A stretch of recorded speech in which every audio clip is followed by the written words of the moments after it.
Hi, everyone. Thanks so much for joining us here on the Daily Racing Form YouTube. I'm Gino Buccola alongside Mike Beer with producer Bobby helping us out for a preview of the Sunday race of the day. This is the Grade 3 Delaware Handicap over at Delaware Park. And remember, for every race of the day, you can get free past performances on the Daily Racing Form website. When you click on the race of the day section, it'll take you right there. You can download those free PPs for this race. Let's take a look at the field, Mike. And I do think it's worth mentioning that as you and I sit here on Thursday recording this, there are a few of these horses that are cross-entered on Friday at Belmont and Aqueduct. That's something that's going to be happening this weekend quite a bit in the Woodward and other races too. So just keep an eye on it when you go to bet this race, because the field is probably going to be a little smaller than this. Feels like it could look a little different, maybe even a lot different. We'll see. The 1, 4, and 7 entered in this race here are all also entered in that race at Aqueduct on Friday. So we'll see who shows up where. The one thing I think when you handicap this race and you take a look at first glance, Mike, as we move to the pace projector, there's just not a lot of early speed on paper at all. They've got the no speed designation there. Dazzling Mood is a horse who wants to go and be forward. Gunsong can be forward, but just nobody in here who is really all that much need the lead besides Dazzling Mood, who's only recently become more of a horse to show speed. Yeah, we'll see how it plays out. I mean, it doesn't feel like there's a ton of pace in this race. That pace projector looks like they're going to go the half mile at Yonkers there, lined up single file here to the pace call. I would just say, yeah, Dazzling Move to me is the speed, and the only way that she can win this race, I think, is to go to the front. But it'll be interesting to see what Leparoute does with Gunsong if she runs here. She's one of the horses entered on Friday in New York. But if she runs here, Gino, her best races last year as a 3-year-old were when she was involved early. Yep. And so I just feel like if they feel like they can win a race like this and she has the rail, I'd be surprised if they rated her. Completely agree. This is a good opportunity for you to try to use some of that speed again with the inside draw.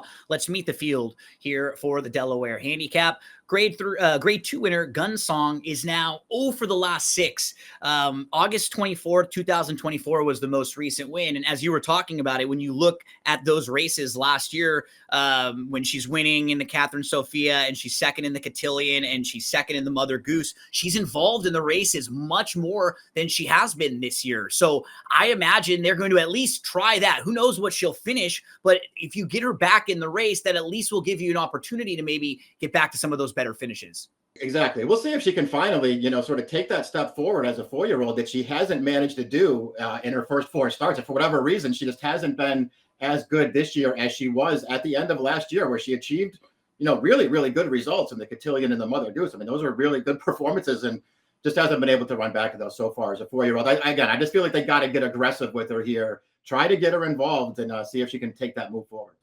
Dazzling Mood is a grade 3 winner. She was in the personal ensign last time out. You could probably just put a line through that race. She had a bad start. She just didn't really get to show some of her speed. She was going to be up against it there against Torpedo Anna and Darth Vader. She was in tough that day, but she didn't even get to show what she normally shows in that speed. Like you saw 2 back from her in the Chuvy, where she ran her race. She was just second best to Leslie's Rose. You saw that same thing when she was behind Darth Vader in the Ogden Phipps. She ran her race that day, just second best. So you could expect some speed from her. And in a race where there's not that much, I think that's her major advantage in here. That's her. I agree. That's her major advantage. Personally, I know that there's 3 races in a row there before the last one where she has a big excuse, but the prior 3 races are all at 9 furlongs against better horses, and she ran well in all those races. I still don't think she wants to go this far. I think 9 furlongs is not the ideal distance for her, but maybe it won't matter here, Gino. If she gets loose on a slow pace and then even throw in some of these scratches that might happen here and reduce this field, it's a great situation for her. I don't trust her going this far, but in a lot of ways, I think she's the horse to beat here.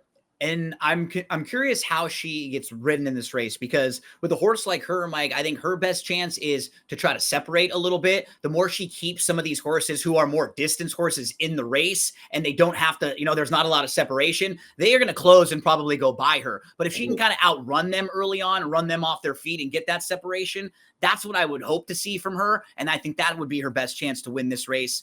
We move to Runaway Diva, who is stakes placed. She was 6th early on the race most recently. She was sitting about 2 lengths off. She was traveling pretty well. She got caught in between horses, had to wait a little bit while Foxy Jr. moved up on the outside, got a clear run through and ended up winning that race. And Foxy Jr. is an 11-time winner and a pretty solid horse, but this does feel like a step up in class based on what she's been facing as of late. Yeah, I think it's fair to wonder, if she's, this good. Not that there's a bunch of killers in this field, but it's still a step up in class for her. If you pick apart her form a little bit, she's good on turf, but if you take them out 4 times in her career, they've gone a mile or more on the dirt. She's run well in all those races. So I think she can get this distance. It's just a question of whether you think she's good enough.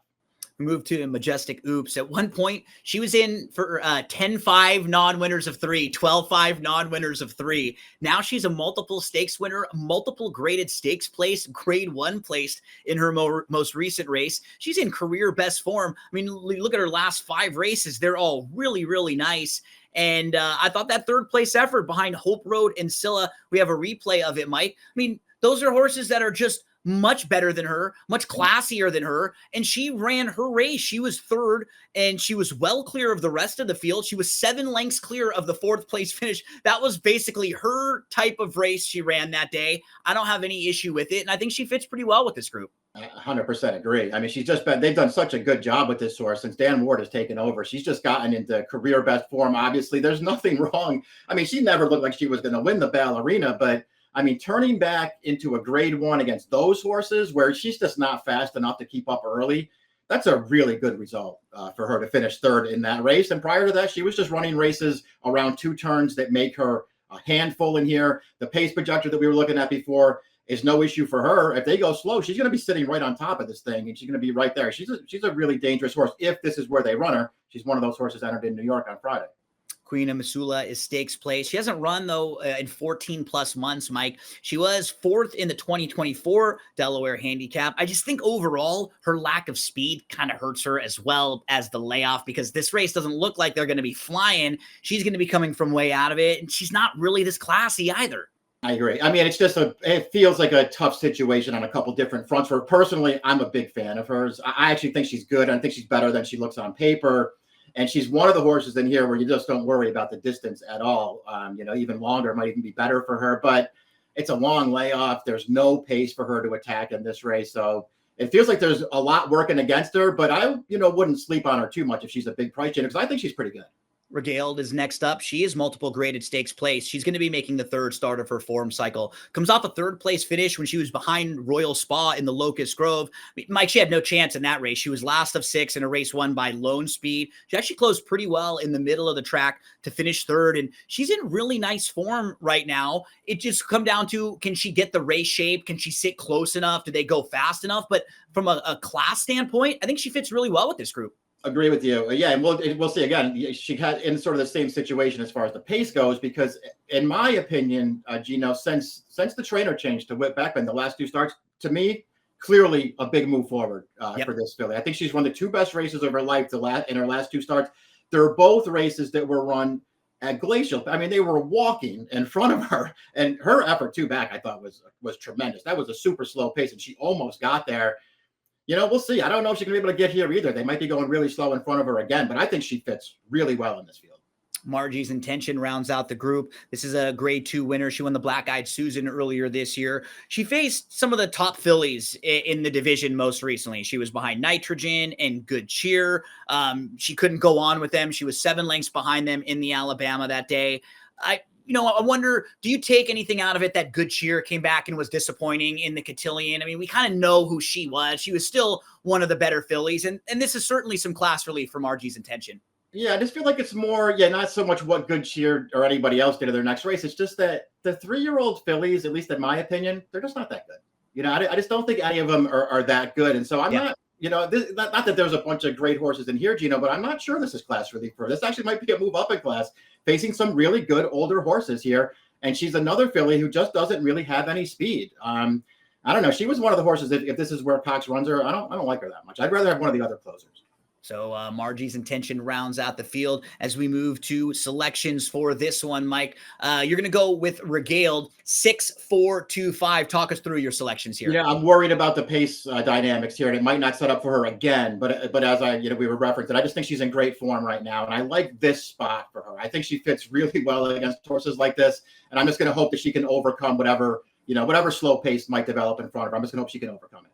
Lots of similarities for us in the top Yeah. four. You have 6, 4, 2, 5. I have 2, 4, and 6 all in the mix there. I threw in the 7 Margie's Intention as well. I think Dazzling Move probably gets the advantage, gets the trip, but Majestic Oops, very cool. You and I have both in the second spot. I love horses like this that were claimed for 10, 12,000, stepped all the way up the ladder and passed so many tests along the way. So Sunday, make sure to check who is actually in this race. Some of these will run on Friday over at Belmont at Aqueduct. It's the Sunday race of the day, the Grade 3 Delaware Handicap.